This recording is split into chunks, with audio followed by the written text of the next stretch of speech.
Empezamos el día de ayer, lo que hemos visto el día de hoy en cuanto a la realidad, y queremos hacer el cierre presentando un poquito cuáles son los grandes retos que afrontamos en la evangelización y dando algunos datos que puedan dar peso a estos retos a partir de la encuesta de lo que contestamos. Un primer aspecto, esta reflexión que estamos intentando hacer de iniciación a la vida cristiana, podemos ubicarla dentro de un contexto histórico del cual Omar ya nos había presentado, y que simplemente voy a presentar la perspectiva de catequesis y nueva evangelización. Primero, en 2006, la tercera semana latinoamericana de catequesis, un cambio de paradigma. Posteriormente, hablamos de la quinta conferencia general del episcopado 2007, en el cual se establecía la iniciación cristiana como la forma ordinaria de catequesis. Al año siguiente, 2008, surge el documento de la misión continental para una iglesia misionera y el esfuerzo que hacíamos en todo el continente y el Caribe por llevar a cabo la misión continental.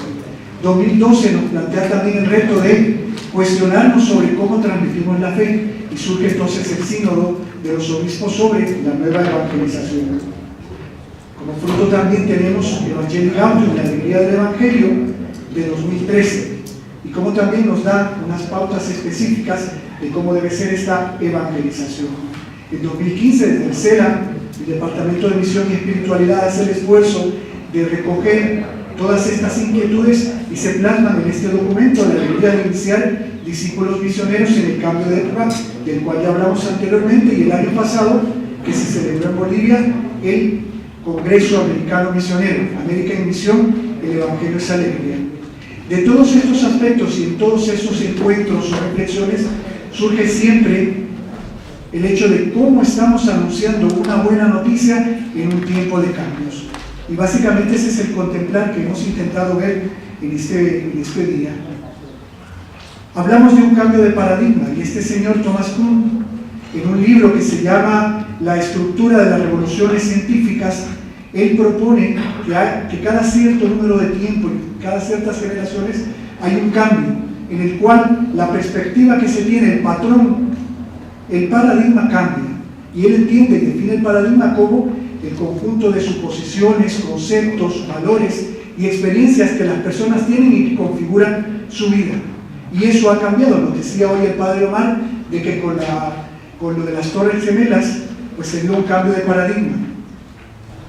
En este libro él presentaba eso, y de alguna manera del terreno científico pasa también al terreno pastoral. ¿De qué manera nosotros afrontamos un cambio de paradigma en cuanto a la evangelización?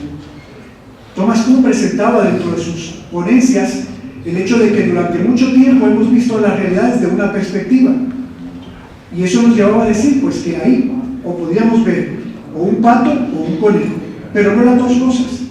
Un cambio de paradigma significa que vemos una misma realidad desde diferente perspectiva, y eso nos implica que en la actualidad todos los grandes conceptos que nos han llevado hacia adelante y sobre los que nos hemos fundado han cambiado de perspectiva, nos presentan múltiples perspectivas, y eso también nos implica a nivel de evangelización, porque esto nos presenta unos grandes retos. Uno de los primeros retos es la cultura de fondo.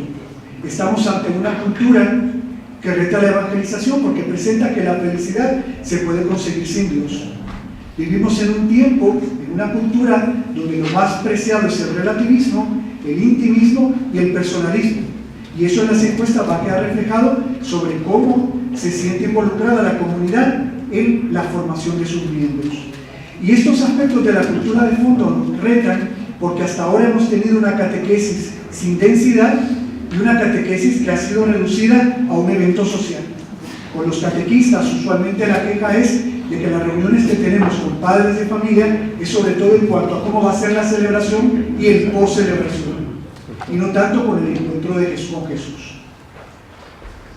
Un segundo reto que tenemos, y que en este momento nos golpea mucho por las situaciones de muchos de nuestros países latinoamericanos, es el reto de la emigración. El traslado se ve como un momento de oportunidad para muchos, de cambio de vida. Para otros pues es un salir de una situación buena a una situación incierta. Procede y da en la persona y en las familias una situación de pérdida y ganancia. Hay un desarraigo, pero también hay la necesidad de encuentro. Pienso en las comunidades cristianas de Estados Unidos, las comunidades hispanas de Estados Unidos y de Canadá, que buscan allá poderse arraigar, poder tener una comunidad. Y es un reto que también nos mira a nosotros. Y podemos pensar en todos aquellos que ya sea en Centroamérica o en Sudamérica han tenido que moverse por cuestiones políticas o por cuestiones económicas. Eso también reta nuestro concepto de evangelización y nuestro concepto de parroquia y de comunidad, porque tanto la territorialidad y la referencia son puestas en duda. ¿A qué parroquia pertenezco? ¿A qué comunidad siento que estoy arraigado? Hay mucha movilidad.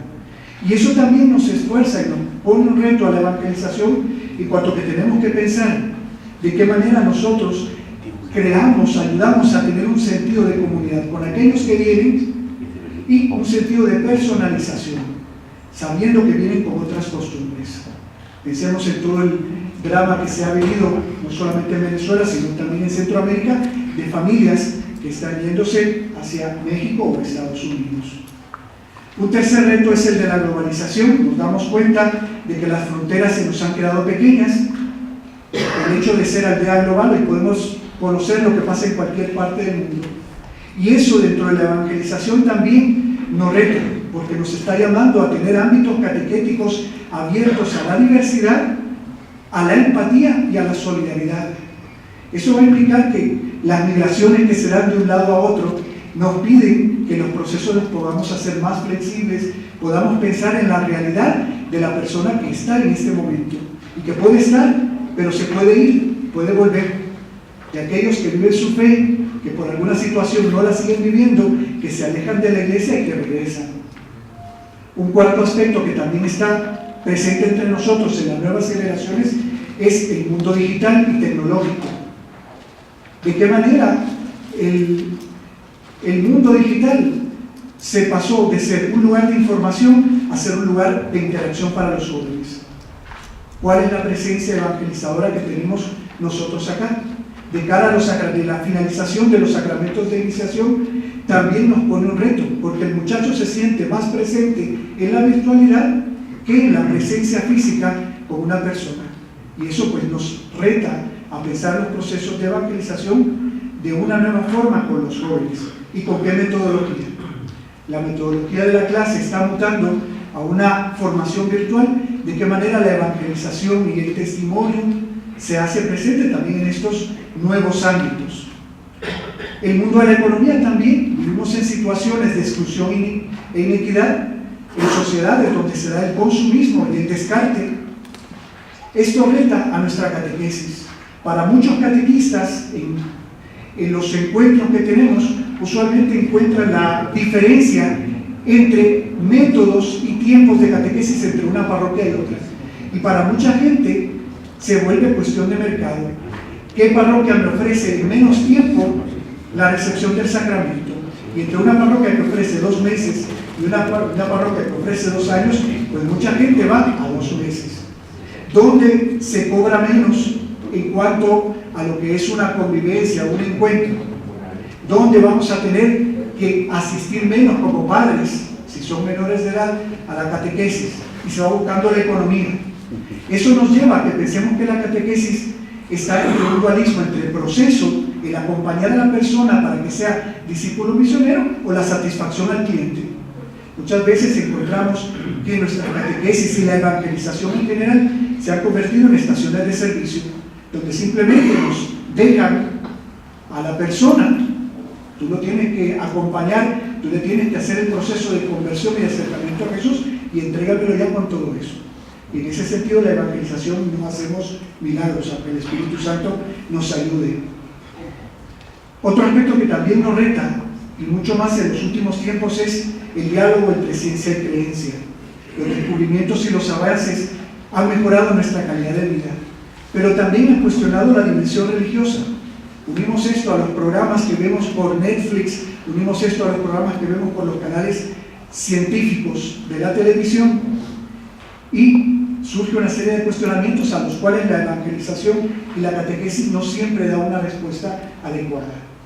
¿De qué manera la catequesis, de qué manera la evangelización logra hacer un aporte y un diálogo para enriquecer la comprensión del mensaje y para que podamos actuar en cristiano? Pues es también uno de los retos que tenemos a la hora de ver esta realidad y de contemplarla. De ahí también nos vamos a otra dimensión, porque para mucha gente cuando hablamos de catequesis, lo que vería sería la foto de abajo. Catequesis para muchos es procesos antiquísimos, en los cuales no se ha hecho ningún cambio. Para muchos, catequesis se asocia, en algunos lugares, se asocia como la transmisión de la fe, que debe ser hecho por las personas mayores.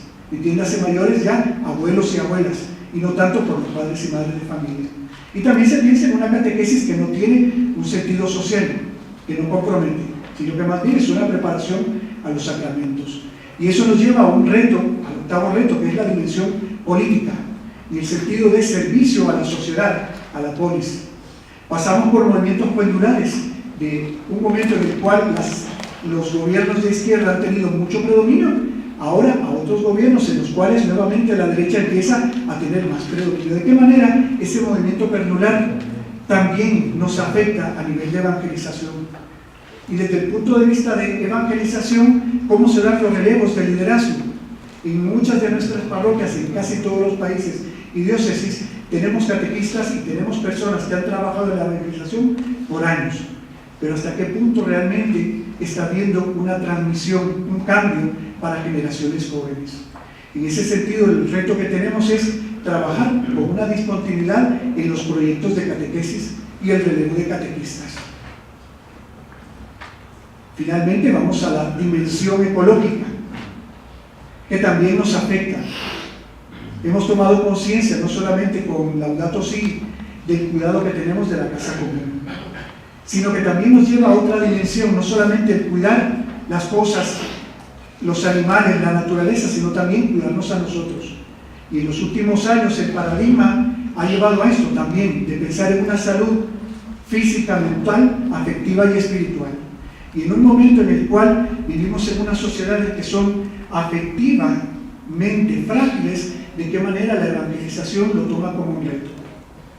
¿De qué manera nosotros presentamos una buena nueva, un encuentro con Jesús que cumpla el último aspecto, de decir, he venido para que tengan vida y la tengan en abundancia? Estos son los retos que la evangelización en este momento nos trae. El último reto sería de qué manera en América Latina seguimos potenciando el sentido religioso. Y si nos vamos al terreno deportivo, nos damos cuenta cuando un jugador o un atleta es de América Latina o no es de América Latina. Pues siempre hay una referencia, aunque sea de superstición, al elemento religioso. Y eso nos lleva pues a pensar de qué manera en un continente que predominantemente estamos abiertos a la trascendencia, también nos abrimos a otras dimensiones: la diversidad, el fundamentalismo, la apología, el proselitismo y el reduccionismo religioso. Eso nos lleva a que todavía tenemos un reto de lograr una fe razonada y un sentido de pertenencia, de arraigo. Casi podríamos decir que todavía vivimos de las rentas de un tiempo en el cual la iglesia en América Latina y el Caribe fue una iglesia de cristiandad. ¿De qué manera nosotros afrontamos este cambio? Estamos llamados a formar discípulos misioneros y vemos la iniciación a la vida cristiana como una forma, lo dice Aparecida, ordinaria de catequesis, que nos permita pasar de un mero sacramentalismo a un encuentro con Jesús, que lleve a la persona a una conversión personal y a una conversión social. Hasta hace poco teníamos este proceso de evangelización. En una sociedad cristiana, las familias eran cristianas, surgían nuevos miembros, los cuales adquirían su identidad y pertenencia en la familia.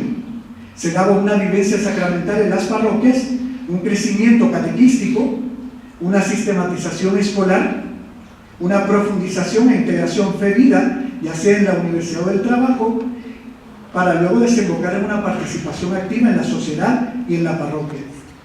Y este proceso volvía a empezar nuevamente. Pero este esquema de cristiandad, nos preguntamos y nos reta en este contemplar hasta dónde se mantiene. Hoy podemos decir que en general, con más o menos oportunidades, lo único que tenemos son sacramentos. Y no son sacramentos de iniciación, sino para muchos de nuestros niños y adolescentes se convierten en sacramentos de finalización. Porque para muchos de ellos, la confirmación o la primera Eucaristía, dependiendo del orden que sigamos, va a ser el último sacramento, hasta que vuelva a repetirse el proceso, nace un hijo, o hay un entierro y hay que asistir a una celebración. O viene algún evento personal de dolor, de muerte, de sufrimiento, que hace que cambie nuestro paradigma y volvamos a la referencia religiosa trascendente. También nos ha quedado únicamente, más que una sistematización doctrinal o catequística, nos ha quedado un acercamiento doctrinal. Y estos dos aspectos son los que en este momento nos están sosteniendo nuestra evangelización. De ahí entonces es que vemos la necesidad de hacer un cambio de paradigma y asumir la iniciación a la vida cristiana como la forma en la cual nosotros demostramos la capacidad de compartir el encuentro con Jesús y formar discípulos misioneros. De la encuesta que hemos recibido, algunos aspectos que ustedes la tienen la tienen ahí. En la página 57 a 59 aparece una serie de resistencias de estos procesos. Eran preguntas abiertas y ahí cada persona ha podido explayarse e indicar diferentes cosas. Hay algunas resistencias que se asocian con el clero, el miedo a un cambio, el miedo a un nuevo paradigma, pero lo mismo que se dice con el clero, con los obispos, los sacerdotes, se dice lo mismo con los laicos y los laicos consagrados. Hay un temor a un cambio. Lo que pone el cuarto punto, hay un miedo al cambio, justamente, la novedad de estar en un terreno ya conocido y pasar a un terreno nuevo. También el ambiente social, todavía tenemos un peso de una sociedad que busca la sacramentalización. Por otro lado, tenemos un sistema tradicional de cómo hemos ofrecido la evangelización dentro de un ámbito y finalmente la escasa formación, a pesar de que nosotros realizamos una formación, esta formación muchas veces se queda a nivel doctrinal, pero no afecta a la persona. Nos pide un cambio de mentalidad y un cambio donde podamos conjugar, por un lado, la parte doctrinal con la parte experiencial. De ahí entonces aspectos que ustedes tienen y que no voy a tratar mucho en la parte de iniciación a la vida cristiana. Dentro de los itinerarios se presentan estos aspectos. En las hojas ustedes van a encontrar las encuestas un poco más grandes.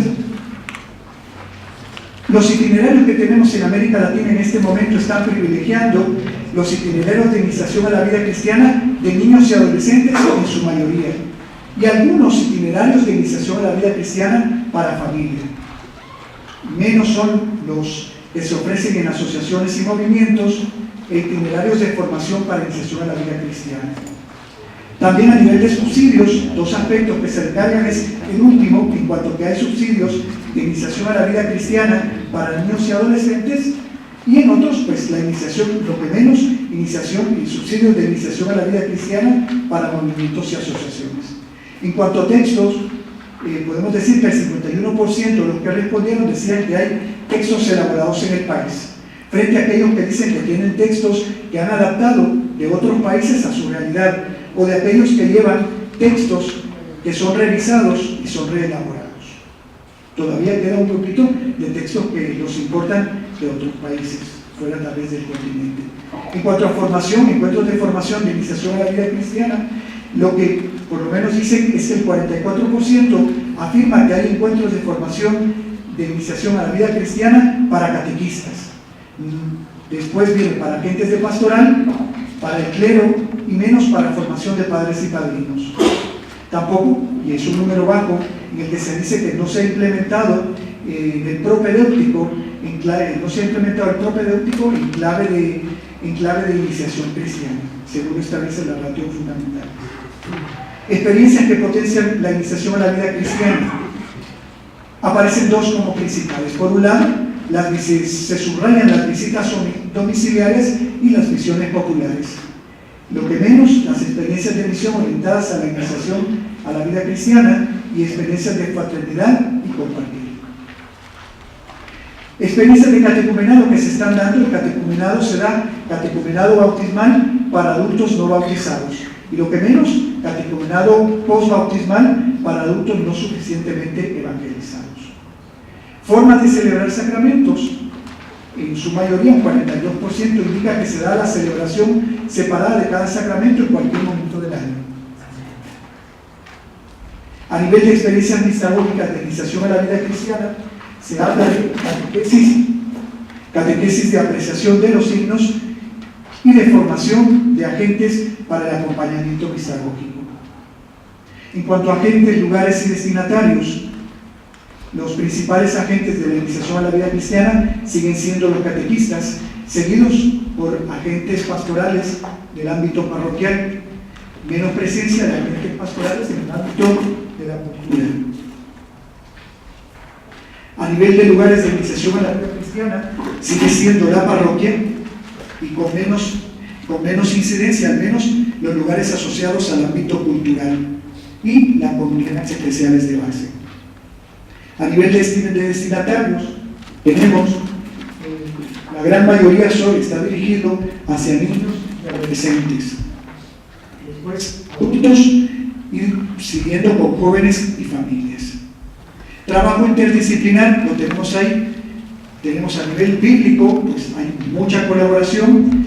A nivel de misiones también hay colaboración. En general estamos fluctuando entre algo bastante, en este caso mucho en el nivel de catequesis, también bastante, mucho y algo a nivel del aporte de liturgia, de piedad popular y santuarios, también tenemos bastante entre algo, bastante y mucho.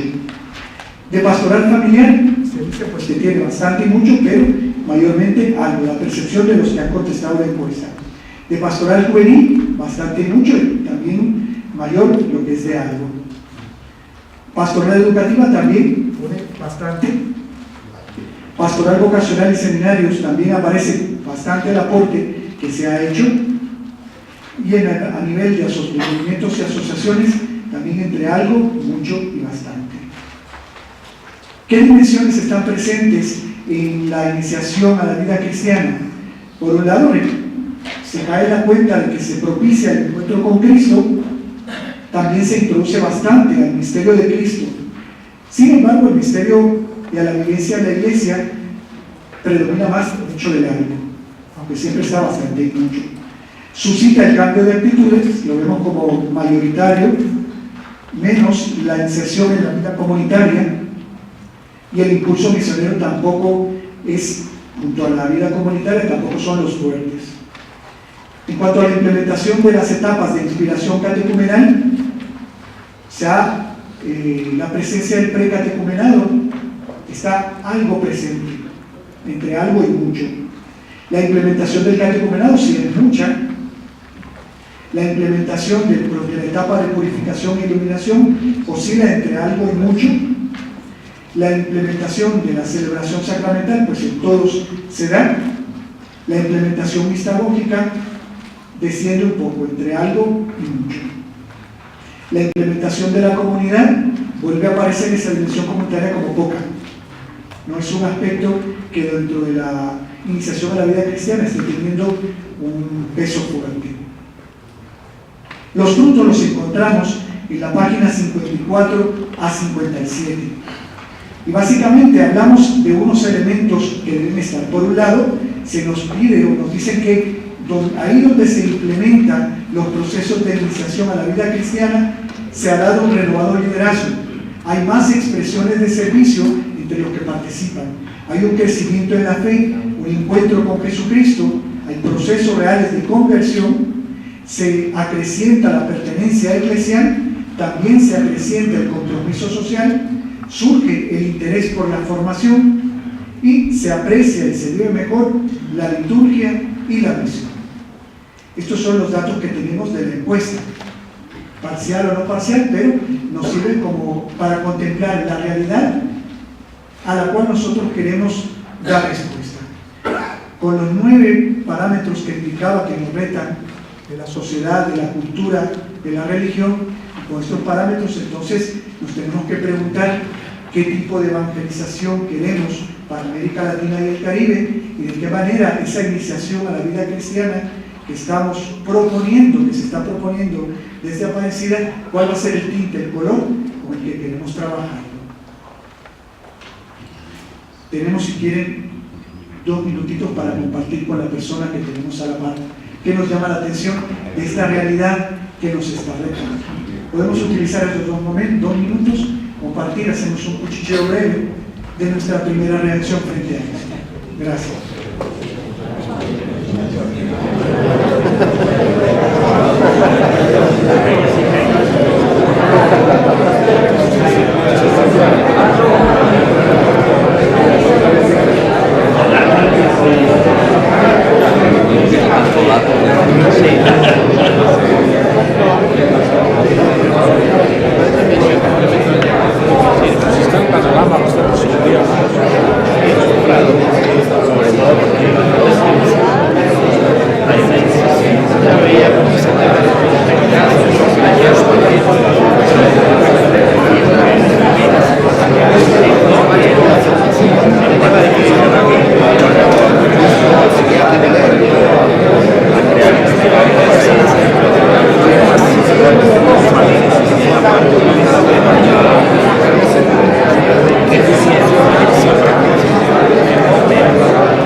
Muestran más inquietud. Básicamente es lo que hemos podido a grandes rasgos, pero hay realidades que no han sido y que nos están retando. La imagen esta para mí es significativa, que es Isabel con María. De qué manera la transmisión de la fe nos lleva también a eso, la confianza de aquella persona que ha vivido la experiencia con el Señor y los años le enseñan a confiar en el Señor frente a aquella persona joven que se encuentra con la novedad, con el cambio de paradigma, ¿no? De qué manera logramos hacer esa transición, ese nuevo paradigma de iniciación a la vida cristiana, de tal manera que podamos encontrar dentro de nuestra vida de fe algo que nos mueva a decir, realmente estamos apostando por la vida y la esperanza y por un evangelio que realmente es alegría para todos.